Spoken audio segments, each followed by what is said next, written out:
Welcome to Born to Win. I'm Brian Proctor, and each Monday I'll be sharing a short message to help you start your week with focus, clarity, and intention. Every episode is designed to remind you that success isn't something you chase, it's something you allow. You were born to win, and when you live in harmony with the laws of life, you begin to experience that truth in every area. Over the last 2 weeks, we've been preparing for 2026 with intention. 2 weeks ago, we talked about habits, the architecture of your future. Last week, we explored imagination, the higher mental faculty that lets you design your life before you live it. Today, we're moving to the next essential ingredient in the creation process, the one that gives power and life to your imagination, and that is desire. Because when you really want something, when the desire is strong enough, you will always find the way. And if the desire is not there, you'll find an excuse. So take a deep breath, open your mind, and let's get started. My father used to say that desire is the starting point of all achievement. Nothing new is ever created, built, expanded, or expressed until someone first desires it. Everything begins with desire. But here's something important to understand. Desire is not a weak wish. Desire is a spiritual seed. It is the life force within you seeking fuller expression. Desire is not something you choose, it is something that calls you. And your job, it's to listen. Let's begin with what desire really is and what it isn't. Desire is not wanting what someone else has or chasing approval. It is not setting out to prove something, and it is not a quick emotional whim. Desire is deeper. It comes from within you, not from outside influences or expectations. Desire is the internal fire that says, I know I am meant for more. I can see myself living at a higher level. I feel called to express more of who I truly am. Desire is life-seeking expression and expansion through you. And that's why my father taught, if you can imagine it and truly desire it, you already have the potential to create it. He would often say you wouldn't desire it if you weren't capable of doing it. Now, last week, we talked about imagination, the ability to build images in your mind of the life you want. Let's bring these lessons together. Imagination is the design. It is the mind movie that shows you the picture of the life you want, and desire is the energy that comes from deep inside. It is the emotional force that says, I must move toward this. Without imagination, desire has no direction. Without desire, imagination has no power. Together, they form the creative partnership that will bring your vision to life. You can think of desire as the fuel in the car, and imagination as the GPS. One without the other won't get you far. So where does desire come from? Desire originates in the spiritual part of your being. It's not created by your intellect or your conditioning. Desire is the whisper of your potential. It's the feeling that something inside you is ready to expand, and it is always a signal that a new chapter of your life is ready to unfold. Pay attention, because if you have a deep desire for something, it's not by accident. That desire is seeking expression through you. Spirit is never stationary. It's always moving toward greater expression and expansion. So when you desire more love, more health, more freedom, more abundance, that's life calling you to grow.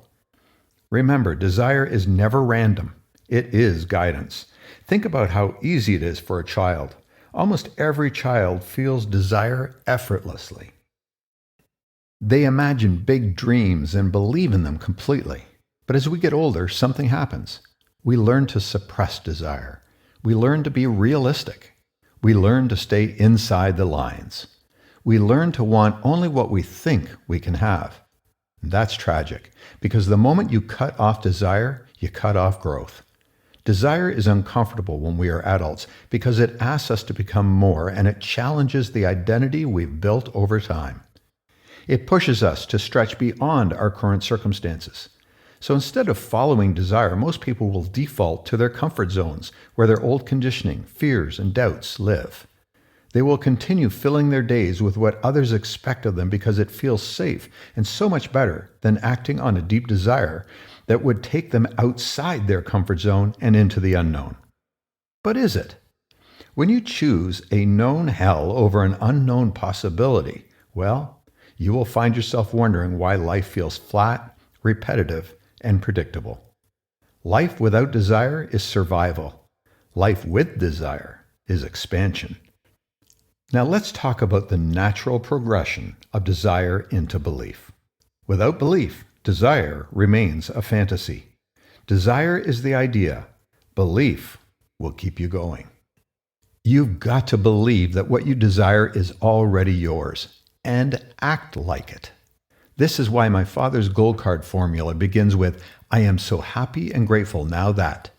That statement fuses desire with belief and gratitude, aligning the conscious and subconscious mind. Desire must lead to belief. Desire is that voice that says, "I want this." Belief says, "I can have this." Desire is the beginning. Belief is the foundation, and action is the expression. The order matters. You don't start with belief. You start with desire, because desire calls you forward emotionally before your rational mind has time to resist. Then, through repetition and imagination, belief begins to form.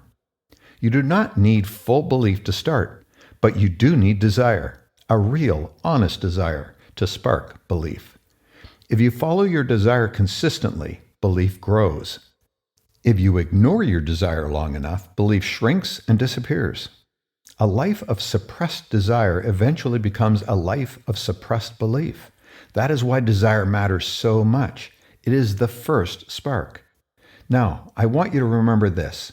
You should never feel guilty for wanting more. Wanting more is not selfish, it's spiritual. You are meant to grow, to expand, to live a fuller life. Suppressing your desire suppresses life itself. Because if you are not growing, you are shrinking. Every genuine desire requires you to grow into a new version of yourself. A higher desire requires a higher identity.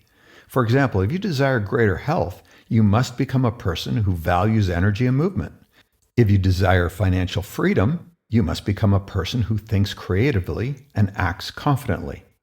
If you desire a better relationship, you must become someone who listens openly and communicates honestly. Desire will always ask the question, who must I become to receive this? And that question changes your life when you follow through on the answer. I want to share a personal lesson I learned from watching my father.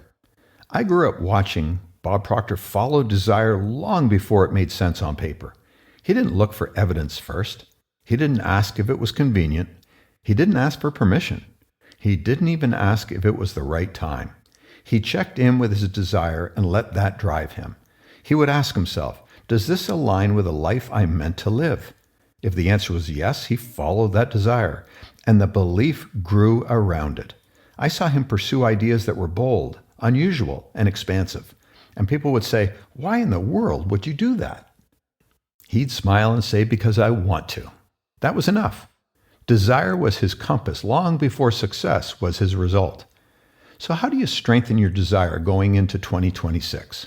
Well, let's get practical. Here are 4 ways to strengthen desire, to let it guide you instead of dismissing it. Number 1, give yourself permission to want what you want. Most adults never do this. They want what is safe, what is acceptable, what fits the narrative of the life they've lived so far. But desire ignores your past and present. Desire points to your future. So begin by writing down what you truly want without editing, without questioning, without justifying. Give yourself the freedom to desire.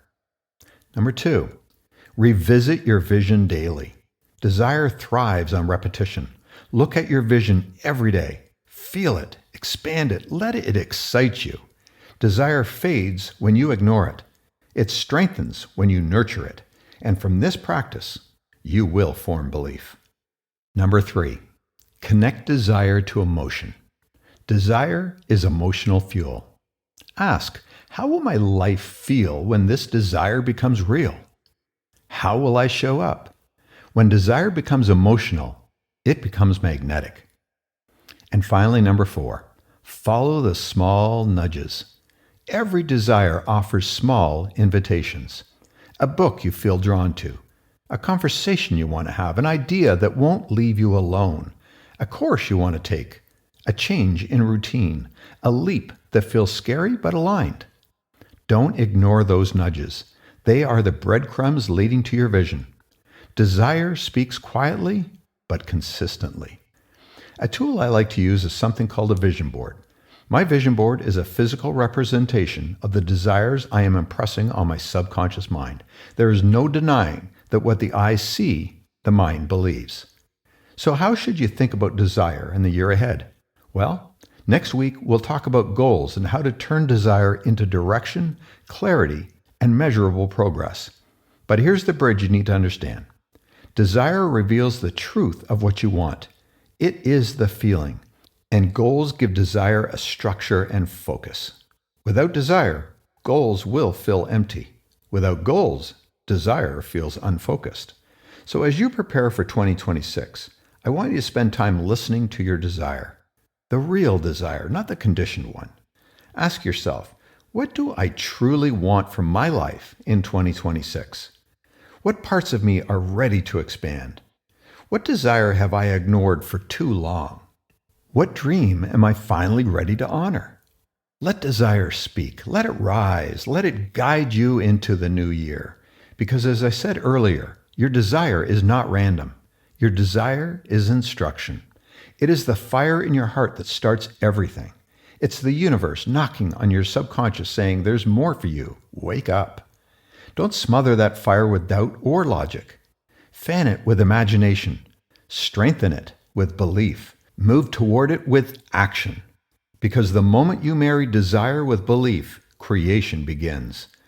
So here's your Born to Win challenge for this week.